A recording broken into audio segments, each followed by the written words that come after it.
back your homes, or restore your dead to life. But perhaps I can give you justice in the name of our king.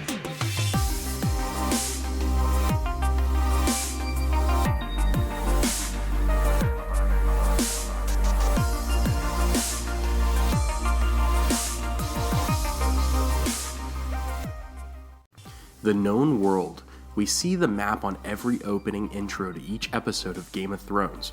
We have seen maps in the characters' hands when plotting their strategic battle points during the War of the Five Kings. But did you know that you can see something else in the opening credits of Game of Thrones? Yes, the continent south of Essos. It is called Sothoryos. In fact, when we see these maps, it only covers the explored areas of the world, not everything that is on the planet. But I'm sure you knew that. Anyway, George R.R. Martin has been writing these books for over 20 years, and there is so much detailed information in the story, he sometimes has to go to outside sources to check his own work. This is most likely why it takes years for him to finish a book, like Winds of Winter. I mean, come on, George, we are dying over here. Actually, I'm just kidding, take all the time you need. We will patiently be waiting. Fun fact, Martin has said that if he was to die before finishing his Song of Ice and Fire stories and the Tales of Dunk and Egg, and pretty much anything else that he has planned to finish, it will be alright from a fan's perspective because he has co-authors and other writers that he has given the main information to already, and they have ensured him that they will complete his legendary novels. Given that bit of information, the world that Game of Thrones takes place in may just be a tiny section on a much bigger map. And here's why. Sothoryos, the land south of Valyria and Slaver's Bay, has many northern islands. These islands include the Basilisk Isles, the Summer Islands, and Noth. We have only had a taste of the people from these places. For example, Grey Worm, the leader of the Unsullied, is from the Summer Islands. He was really young when he was taken slave, though, and remembers practically nothing of his home. Missandei is from the island of Noth. She too was taken slave as a young girl, and in the books she is much younger when she meets Daenerys, like 9 or 10. Slavers sail south from their residence in Slaver's Bay to capture the locals from this group of islands to take back as slaves.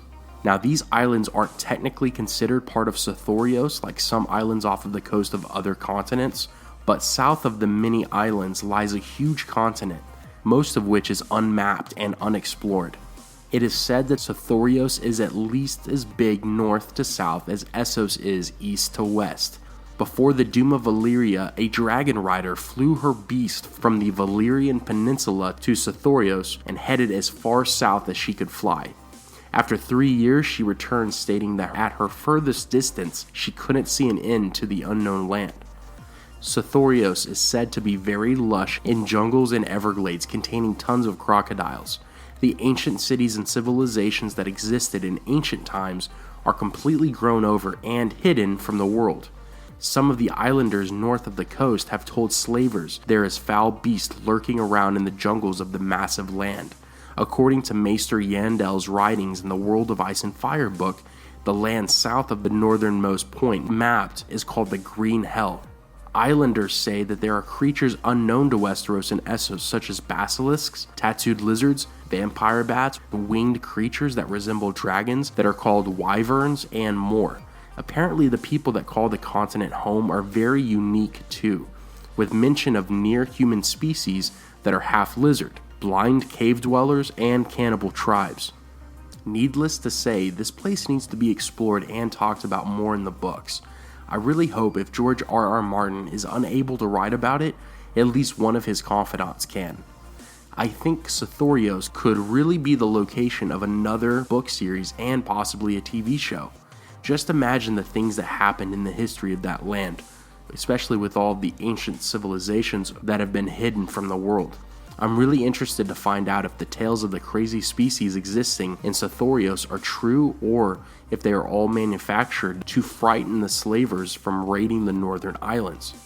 I would hope in a world that is already heavily steeped in magic and fantasy that another few stories could be created from other continents that make up the Game of Thrones universe. Let me know in the comments if you want to find out more about this mysterious continent and if you think we should get some future novels or mentions of the secrets that lie within it.